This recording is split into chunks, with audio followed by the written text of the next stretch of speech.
மெட்ரோபி viewers எல்லாருக்கும் வணக்கம். உலக புகழ்பெற்ற அகஸ்திய ஜீவனாடி பாபு சாரை மீட் பண்ண சொல்லும் வாரம் நிறைய பலன்கள், அதுக்கப்புறம் ராசி பலனுக்கு மிகப்பெரிய ஒரு வரவேற்பு. ஐயா சொல்லக்கூடிய நிகழ்வுகள் எல்லாமே ஒவ்வொன்றா நீங்கள் பார்த்துக்கிட்டு இருக்கீங்க. அதே மாதிரி நிகழ்வுகளும் நடந்துட்டு இருக்கும். ஸோ வெயிலும் மழையும் கலந்து இருக்கும்னு ஸோ அந்த மாதிரி தான் கிளைமேட் போயிட்டுருக்கு. ஒரு வைரஸ் ஒரு புதுவிதமான வைரஸ் மக்களுக்குள்ளே உலாவும் அப்படின்னாங்க. ஸோ மீண்டும் கொரோனா வேகம் எடுத்து அப்படியே போயிட்டுருக்கு. ஸோ அதனுடைய நிலவரங்கள் என்ன, அந்த மாதிரி நிறைய விஷயங்கள் ஐயா தொகுத்து வழங்கிட்டு இருக்காரு. அதுக்கப்புறம் உலக அளவில் அந்த மழை சரிகிற இதெல்லாம் சொல்லியிருந்தார். ஸோ நிறைய ஊர்களில் அதர் கண்ட்ரியில் மழையெல்லாம் சரிகிற வீடியோலாம் நம்ம பார்த்துக்கிட்டு இருக்கோம். ஸோ இந்த மாதம் ஜூன் மாதம் கொஞ்சம் லேட் ஆகிடுச்சு வீடியோ போடுறதுக்காக. ஸோ 12 ராசிக்கு என்ன மாதிரியான பலன்கள் காத்துக்கிட்டு இருக்கு அப்படின்னு சொல்லிட்டு ஐயா கேட்டு தெரிஞ்சுக்க போகிறோம். வணக்கம் சார். வணக்கம்.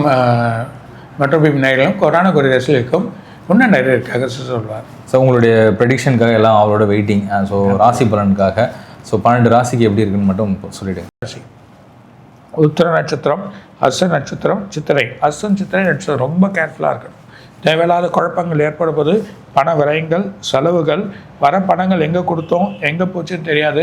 குடும்பத்தில் மனைவி பிள்ளைகள் இல்லை இவங்கனால சில பிரச்சனைகள், குழப்பத்தை ஏற்றுக்கிற செய்யக்கூடிய நிலைகள், வழி வரலையன்ற ஒரு கவனக்குறைகள் ஏற்பட்டுரும். வேலையில் ஏதோ ஒரு குழப்பத்தை ஏற்றி உங்கள் மேலே ஒரு பிரச்சனையை உருவாக்கிடுவாங்க. அந்த பிரச்சனையால் வெளியே வரலாமா, இல்லை அந்த குழப்பம் தீருமா, அந்த குழப்பத்துக்கு சண்டை போட முடியுமான்ற ஒரு கவனம் இருக்காது. யாரும் ஒரு துணை இருக்காது.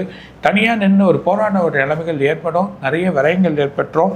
மனசு சஞ்சலங்கள். அது இல்லாமல் பிள்ளைகளுக்கு கவனமாக இருந்து அந்த சீட்டை வாங்கணும்னு நினைப்பீங்க, முதல்ல கிடைக்காது. அப்புறமா தானாக அது வழிவரைகள் வரும். அதனால் இப்போ ஒரு இம்சையை கொடுக்கறதுக்கு இந்த ஒரு மாதம் இந்த பிரச்சனைகள் ஏற்பட்டிருக்கு. 12ல் செவ்வாய் வரார், விரயத்தை கொடுத்துட்றார், செலவு கொடுத்துட்றார், நிம்மதி கொடுக்க மாட்டார், சண்டைகளை கொடுப்பார். அது இல்லாமல் கவனக்குறையினால பணத்தை விட்டுருவீங்க. தொழிலில் கவனக்குறையினால பணம் போயிடும்.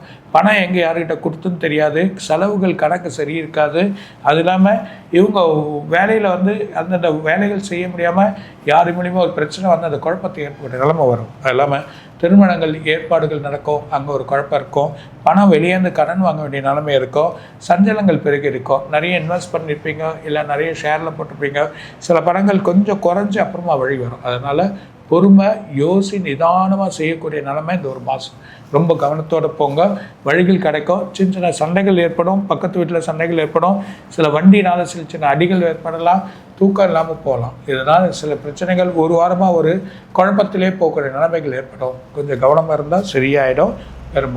பெருமாளுக்கு சனிக்கிழமையில் போய் அர்ச்சனை பண்ணி அவருக்கு வழிபாடு பண்ணுங்கள். தாமரைப்பூ கொடுங்க. தாமரை கொடுத்தா அமைதி ஏற்படும். நிலமும் வீட்டில் சூழ்நிலை இல்லை வீடை சுத்தமாக்குங்க. வீட்டில் எதனா ஒரு சாண்டிங் பண்ண மாதிரி ஒரு மந்திரங்கள் போகிறது, சிவ மந்திரங்கள் இல்லைன்னா குரு மந்திரங்கள் அந்த மாதிரியே பண்ணுறது நல்லது. அது மாதிரியே படிக்கிறதோ இல்லை நீங்களே அதை எடுத்து படிக்கிறதோ நல்லது. மெயினாக நிறைய ஆன்மீக வழியாக கோயில், இப்போ 12ஆம் உங்களுக்கு கேது உட்காந்து ஆன்மீக வழியாக கோயில் போகலாம். ஆனால் இந்த பிரச்சனை கொஞ்சம் காப்பாற்றிக்கிறதுக்கு வழி பண்ணுங்கள். யோசனை சிந்தனை தான்.